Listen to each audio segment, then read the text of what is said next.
Olá! A Igreja Batista da Graça disponibiliza as suas mensagens e reflexões nas plataformas digitais. Se quiseres continuar a receber, podes acompanhar-nos no Spotify e YouTube. Deus abençoe. Vivemos numa geração que gosta de decidir tudo. Decidir a sua carreira, o tipo de relações que tem, decidir também o que deve fazer ou não fazer com o seu dinheiro, como também decidir o que deve ou não deve fazer em relação ao tempo. Falamos de liberdade, mas o nosso coração está sempre a servir alguém. E quem serve tem um rei. A pergunta nunca foi se tens um rei. A pergunta sempre foi quem está a governar a tua vida neste momento. O título da mensagem de hoje é Quem Governa.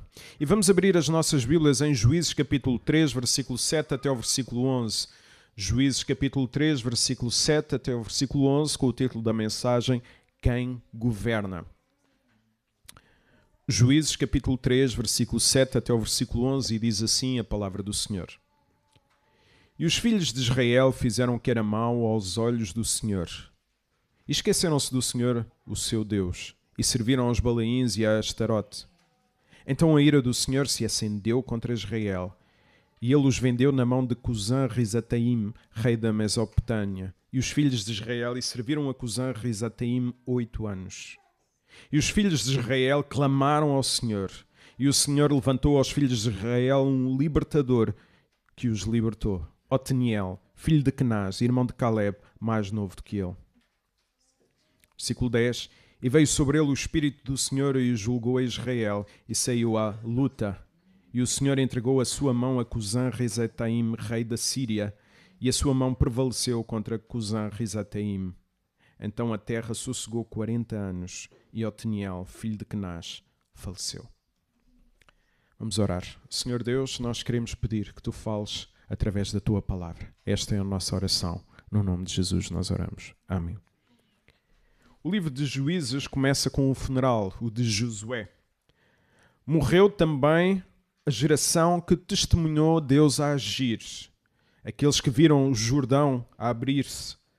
Aqueles que comeram o maná vindo do deserto. Aqueles que viram cair as muralhas de Jericó. E depois vem uma nova geração. Esta nova geração herdou a terra e as promessas, mas não herdou o temor a Deus. Conheciam as histórias porque cresceram a ouvi-las. No entanto, Deus ficou no passado porque já não havia comunhão no presente. Deus é a memória do passado quando deixa de governar as escolhas do nosso presente.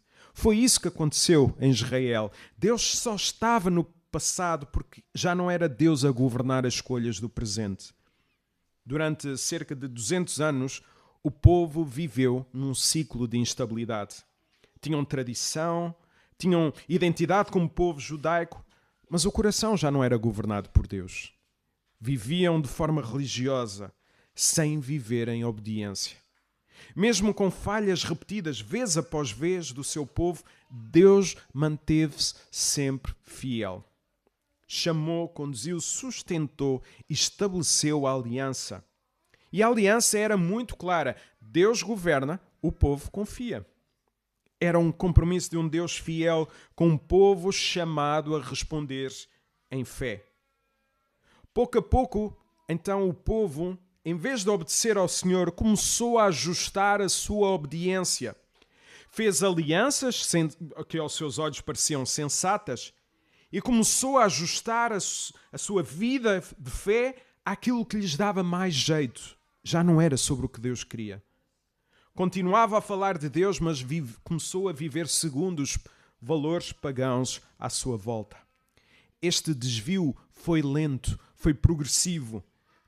Pequenas decisões, pequenas concessões, até que Deus deixou de estar no centro do coração deste povo. E o coração deles foi sendo conquistado por outros reis. E é assim também conosco.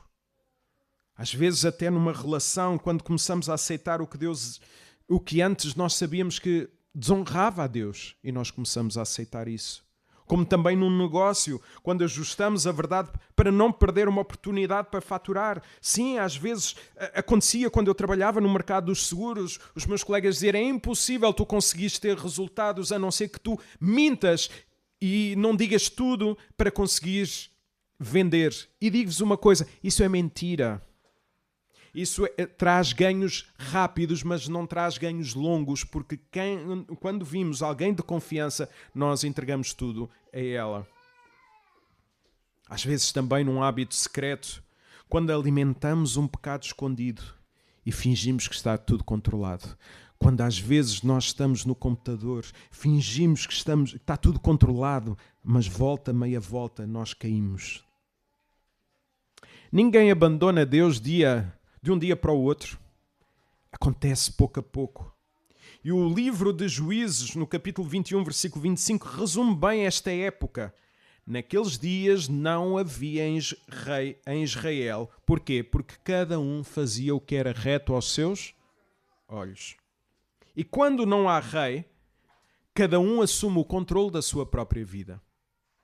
Quando não há rei, cada um assume o controle da sua própria vida. O texto de hoje coloca-nos assim uma pergunta direta: quem governa a tua vida? Vamos então olhar para o versículo 7 e ver como este processo de troca de governo no coração do povo começou. E vamos ver então em primeiro lugar o governo trocado. Juízes capítulo 3, versículo 7. O povo de Israel esqueceu-se do Senhor e desagradou ao seu Deus, prestando culto a Baal e a Astarte. Então, Israel tinha visto vitórias, tinha experimentado libertação, tinha recebido as promessas, conhecia os atos de Deus. O problema foi quando começaram a dividir a sua lealdade, que era única e exclusiva com o Senhor, e começaram a dividir essa lealdade com os povos pagãos à sua volta. Deus tinha sido claro: não façam alianças com povos que não o temam. Não adorem outros deuses. Não adotem costumes ligados a outros deuses. Não casem com pessoas que não temam ao Senhor. E a razão destes mandamentos sempre foi espiritual, porque Deus sempre protegeu o coração do seu povo. Quando lemos aqui o povo de Israel esqueceu-se do Senhor, é isto que está por trás. Deus já não ocupava o trono sozinho daquelas vidas. Por isso, o que mantens perto do teu coração começa a crescer dentro de ti. E o que cresce dentro de ti, pouco a pouco, começa a governar a tua vida. Israel decidiu conservar o que Deus mandou remover. O que parecia tolerância com os povos pagãos tornou-se influência sobre as suas vidas. E a influência assim entrou no coração, pouco a pouco. E o que ganha o nosso coração, rapidamente ganha o trono da nossa vida. Quando guardas o que Deus te mandou largar, mais cedo ou mais tarde, isso vai governar-te. Quando largas o que Deus te mandou, quando guardas, aliás, o que Deus te mandou largar, mais cedo ou mais tarde, isso governa-te. Não ignores o poder da influência. Ninguém é forte demais para brincar com aquilo que afasta de Deus. Salmo 1 avisa-nos não nos sentarmos na roda dos escarnecedores. Se nos sentarmos lá, é só uma questão de tempo até falarmos mal, como eles falam. O Salmo 1 mostra como começa o desvio, Juízes 3 mostra como ele acaba. Então aquilo a que te expões na tua vida molda o teu coração. Há coisas que eu simplesmente não quero ver. Há coisas simplesmente que eu não quero ouvir. Porquê? Pouco a pouco aquilo começa a dominar o meu coração e a minha mente começa a ser alterada. Eu preciso de buscar as coisas do alto, encher-me com a palavra do Senhor, porque ainda há muito mundo dentro de mim. E quando a influência instala-se, os nossos valores começam a mudar. E quase sem darmos conta, começamos a pensar com quem nos rodeia. E às vezes eu fico doido, e desculpem a expressão, porque eu começo a pensar qual é a diferença entre a nossa forma de pensar e daqueles que não conhecem a Cristo. Então a idolatria começa devagar, com pequenas concessões, quando algo se torna mais importante que o próprio Deus. Damos peso excessivo a coisas importantes até que essas mesmas coisas passam a definir a nossa vida. Por exemplo, quando o saldo de conta dá-nos mais paz do que as promessas de Deus. Deus disse que não nos vai faltar nada, mas nós só sentimos paz quando quê? Quando o saldo está lá e diz, está aqui, está tudo controlado, tenho fundo de emergência, tenho fundo de base, tenho tudo. Não me falta nada. Isso dá-nos mais paz. Eu preciso de fazer as minhas contas à minha vida, mesmo que para isso deixe de dar as minhas contribuições, mesmo que para isso deixe de ser generoso, porque aquilo que me dá paz não é o Senhor, é o saldo de conta. Como também é a nossa agenda. A agenda às vezes decide mais que o nosso coração. Outro lugar também, outra coisa que também acontece é que muitas vezes nós preocupamos mais com o sucesso dos nossos filhos do que com a fidelidade deles ao Senhor. Nós preocupamos-nos muito mais, e estou a generalizar, com que os nossos filhos tenham uma boa escola, tenham um bom seguro de saúde, tenham boas coisas, e depois fazemos pouco por eles sobre a sua vida espiritual. Ou então levamos para a igreja e a igreja que trate deles. Porque ainda há pouco Cristo nos nossos lares. E pouco a pouco, nestas pequenas coisas, nós percebemos que o governo começa a mudar da nossa vida. Cristo apenas passa a estar no nosso discurso, mas as escolhas que nós fazemos revelam outro rei. Israel precisava de libertação externa, porque o governo interno já tinha sido trocado. Pergunte por isso com sinceridade: quem tem governado as tuas decisões? A segurança? A opinião dos outros? Aceitas oportunidades de trabalho apenas pelo salário e progressão, mesmo que isso enfraqueça a tua vida espiritual e a vida da tua família? Ao escolheres onde viver, Deus pesa nessa decisão? As respostas a estas perguntas revelam quem é o teu rei. O que também defines como sucesso? O que mais temes perder nesta vida? Aquilo que tu persegues, aquilo que tu mais temes, revelam também quem está no governo do teu coração. Porquê? Porque o trono nunca fica vazio. Quando algo menor assume o lugar de Deus, o peso torna-se maior. Torna-se demasiadamente grande, porque nenhum ídolo sustenta o coração humano. Nenhum ídolo, nenhum bem que tu achas que é supremo ao Senhor, sustenta a tua vida. Por isso, quem governa a tua vida? Agora, quando o governo é trocado, Deus intervém. E Ele fala através da confrontação e confronta para restaurar. É isso que nós vamos ver em segundo lugar, o governo confrontado. Versículo 8. Por isso, o Senhor irou-se e os entregou ao rei da Mesopotâmia durante 8 anos. Então, por isso, liga-nos então ao versículo anterior. Isto é, o governo tinha sido trocado, Deus confronta-os por isso. Diz o texto que o Senhor se irou. Como é que Deus pode irar-se sendo Deus santo e bom? Deus irou-se. Como é que Deus se pode irar se Ele é bom, se Ele é amor, se Ele é gracioso? Não é esta a pergunta que nós tantas vezes fazemos? Como é que Deus é bom? Como é que tanta coisa acontece nesta vida? A ira de Deus não é como a nossa. A ira de Deus é santa. Não é a explosão de temperamento quando algum filho me irrita e eu digo: saiam daqui, eu estou agora a trabalhar, o horto está aberto, não vêm, eu estou aqui a trabalhar. Não é nada disso. Não é explosão de temperamento. É uma reação justa pelo facto de Ele ser perfeito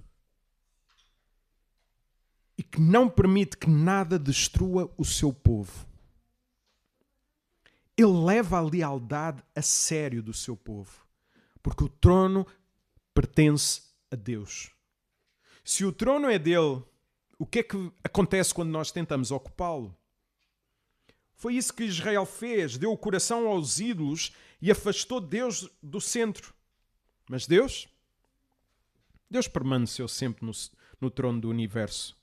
E quando o seu povo troca de rei, ele levanta circunstâncias que expõem quem realmente nos está a governar. Este é o confronto de Deus.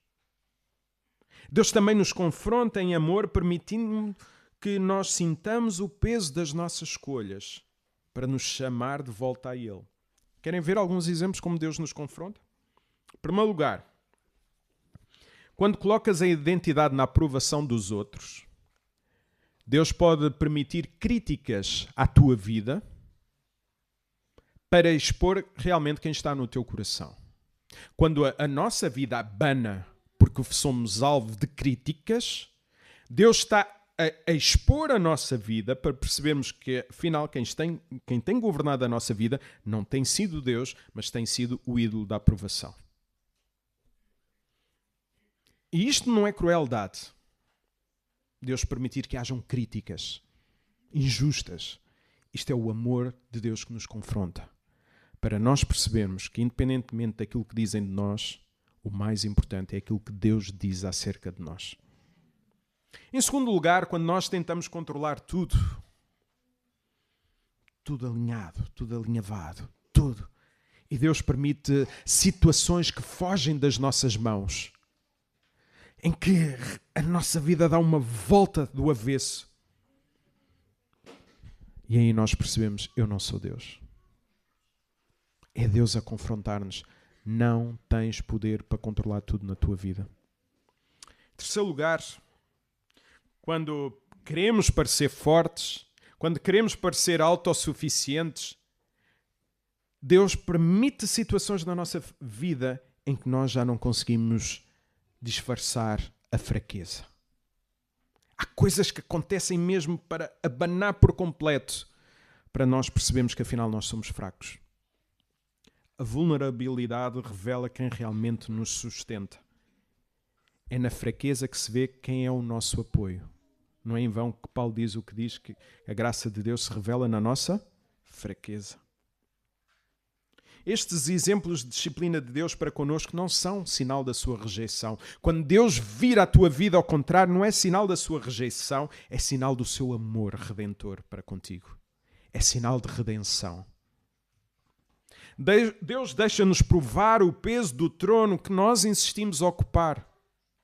Por isso a nossa oração deve ser muitas vezes: Senhor, retira-me do trono. O trono é teu da minha vida. Porque repara, todos os momentos em que tu te colocas no trono da tua vida, tu vais abanar. A queda vem, mais dia menos dia. O trono parece ser atraente. Então, mas eu agora vou deixar Deus tomar conta da minha vida. Não sou eu que tenho que viver a meu belo prazer, fazer aquilo que me agrada.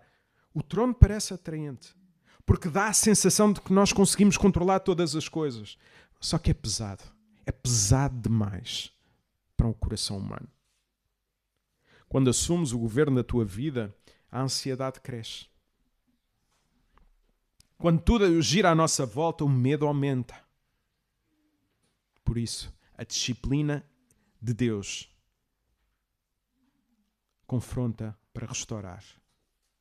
A disciplina é Deus a arrancar-nos do trono que não nos pertence e impedir-nos de nós mesmos destruirmos a nossa própria vida. Então ele confronta para restaurar. 1 Coríntios 11:32 ensina que o Senhor disciplina porque cuida de nós. Nunca duvides do seu amor. Toda a disciplina de Deus é para o teu bem. O problema de Israel nunca foi apenas a opressão. Sempre foi o governo do seu coração. O coração precisa de um rei verdadeiro. E é isso que começa a surgir no versículo seguinte. Vamos ver o versículo 9. Então, depois da opressão, depois de 8 anos de opressão, os israelitas clamaram ao Senhor e mesmo assim Deus enviou-lhes um libertador. O que nós vemos aqui é que depois de 8 anos de opressão, finalmente clamaram. Também foi só 8 anos. Não, 8 anos parecem eternos quando nós estamos debaixo deste peso, desta opressão. Mas ainda assim, esta opressão estava debaixo do governo de Deus. Durante algum tempo tentaram aguentar, suportaram até muita coisa, até que pareceu que a situação se tornou insustentável. E aí clamaram ao Senhor. E clamar a Deus é admitir: eu não consigo governar a minha vida sozinho. O problema não é os 8 anos, o problema é quando nós insistimos que nós conseguimos controlar. Não. Clama ao Senhor. Ora ao Senhor: Senhor, eu não consigo governar a minha vida sozinho. Vem tomar conta de mim. Isto também acontece connosco. Enquanto achamos que conseguimos governar, nós não clamamos a Deus. Nós só clamamos a Deus quando vem a tempestade. Nós só clamamos a Deus quando percebemos que não temos capacidade. Mas mesmo quando achamos que temos capacidade, nós devemos clamar ao Senhor. Quando a pressão se prolonga e a solução não chega, o rei que nós tentávamos ser começa a cair. E então aí a oração começa a mudar. Deixa de ser aquela formalidade, Senhor Deus, e torna-se necessidade. Torna-se honesta, torna-se de coração. O clamor nasce quando reconhecemos que o trono não nos pertence. E pouco a pouco a dor transforma-se em oração.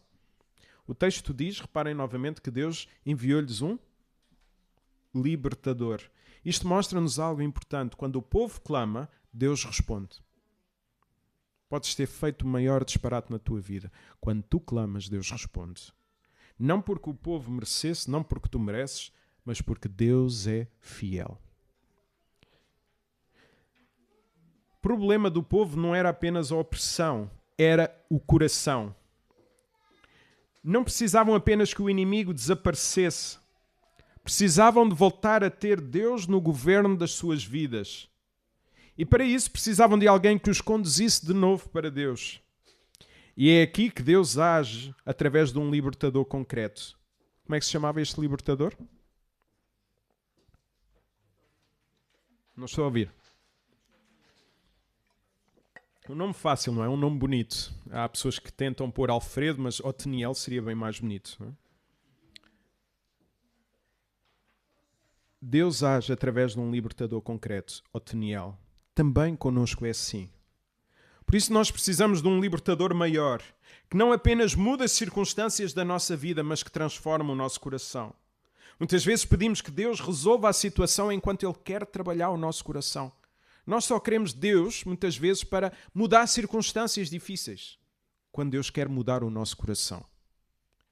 Pedimos que a pressão passe e Deus quer estar no trono da nossa vida. Nós não precisamos apenas de dias tranquilos. Nós precisamos de um rei que governe de forma firme e permanente. O texto começa então a mostrar que esta libertação aponta para algo maior. Que a vida de Otiniel aponta para alguém maior do que ele. Em terceiro lugar, vamos ver agora o governo restaurado, versículo 10 e o versículo 11. O Espírito do Senhor estava com ele e estabeleceu-o como juiz. Otiniel entrou em guerra e o Senhor deu-lhe a vitória. Depois houve paz durante 40 anos. Então a terra sossegou 40 anos e Otiniel, filho de Kenaz, faleceu. Então o Espírito do Senhor estava com ele. Deus escolheu Otiniel e capacitou-o para tão grande tarefa. A vitória não veio da força dele. Nasceu porque Deus estava presente na vida de Otiniel. O texto é claro, reparem no texto. O Senhor deu-lhe a vitória. Foi o Senhor que deu a vitória. Quando Deus governa, Ele levanta instrumentos. E assim veio a paz. 40 anos de estabilidade. 40 anos sem opressão. Enquanto Otiniel viveu, houve descanso. E isto é importante. A paz estava ligada a um libertador. Enquanto ele esteve presente, o povo experimentou ordem. A paz estava ligada a uma pessoa. Mas a história não termina aqui. Otiniel morreu e o ciclo recomeçou. Isto mostra-nos algo essencial. A libertação foi real, de Otiniel, mas ela foi limitada. A paz durou uma geração. O coração humano continuava vulnerável. Sabem? Esta história não é apenas sobre Israel. Esta história não é somente sobre Otiniel. Se fosse sobre Israel, a mensagem seria: comporta-te melhor e tudo ficará bem na tua vida. E nós sabemos que não é assim. Se fosse sobre Otiniel, a mensagem poderia ser: encontra o líder certo e viverás em paz. Só terás paz enquanto tiveres um líder certo. Também não é isto. Por isso a história não termina em Israel, também não termina em Otiniel. Israel falhou, Otiniel morreu. O coração continuava instável. O problema do coração precisava de uma solução definitiva. O problema do ser humano sempre foi mais profundo.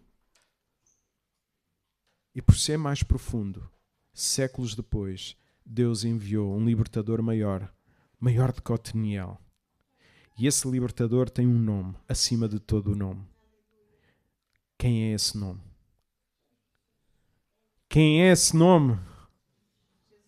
Jesus, o Rei que não morre, aquele que dá paz verdadeira, aquele que assume o governo do nosso coração. Ele não veio para trazer 40 anos de paz, mas para trazer paz eterna com Deus. Ele não veio como um rei humano, mas venceu o pecado, a morte e o poder dos ídolos sobre o nosso coração. Este rei não vive apenas 40 anos, ele vive para sempre. Por isso, quem está sob o seu governo não depende da duração da vida de um juiz, mas da fidelidade de um rei eterno. O trono do coração precisava de ser restaurado de forma definitiva. E é aqui que este texto aponta para Jesus. Jesus é o verdadeiro libertador. Viveu sob o governo perfeito do Pai, enfrentou o inimigo que nós não conseguiríamos vencer. Na cruz, Jesus suportou a ira que o nosso pecado merecia. Ele não fez isso apenas para aliviar as nossas circunstâncias, mas para restaurar quem está no trono da nossa vida. Otiniel trouxe paz por um tempo, Jesus trouxe paz definitiva. Otiniel venceu um rei humano, Cristo venceu o pecado e a morte. Otiniel morreu, Jesus reina. Um trouxe descanso temporário, o outro trouxe e estabeleceu um reino eterno. Juízes mostra o caos de um povo sem rei. O Evangelho anuncia outra coisa. Há um rei. Há um rei. Se Cristo não governa, algo menor governará a tua vida. E esse menor sempre vai esmagar-te. Sempre. Para nós percebermos que Jesus é que deve reinar a nossa vida. É tempo de sair do trono. É tempo de sairmos do trono que não nos pertence. Por isso, se esse for o nosso desejo, que cada um de nós possa dizer com honestidade: Pai, perdoa-me por tentar ser rei. Jesus governa o meu coração. Espírito Santo, sustenta-me para que eu seja obediente. O trono pertence a Deus. Salta fora enquanto é tempo. E tenha certeza que Deus vai trazer paz ao teu coração, independentemente das tuas circunstâncias. Deus é bom. Amém? Deus é bom. Nunca se esqueça. Que Deus nos abençoe.